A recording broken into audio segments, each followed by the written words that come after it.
திமுக செய்த சோதனைகளை பார்த்தோம்னா முதல்ல படிக்கின்ற மாணவ மாணவிகளுக்கு புரட்சி தலைவர் அம்மா அவர்கள் கொடுத்த இலவச லேப்டாப் திட்டம் ரத்து பண்ணியாச்சு, கொடுக்கவே இல்லை. இப்ப கடைசி இந்த ஆண்டு எலெக்ஷன் வர்றதுனால அந்த லேப்டாப்பை மூன்றாண்டு படிக்க கல்லூரி மாணவிகளுக்கு மட்டும் கொடுக்காங்க.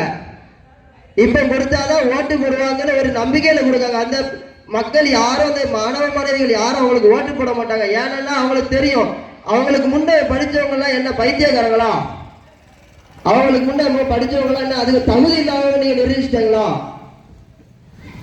அப்போ இந்த 3 நாள் கொடுக்காம இப்ப இந்த கடைசி ஆண்டுல மட்டும் கொடுத்து மக்கள் மாணவ மாணவிகளை ஓட்டு வாங்கிடலாம் என்ற ஒரு அல்பாசியில அவங்க இதை கொடுத்துருக்காங்க.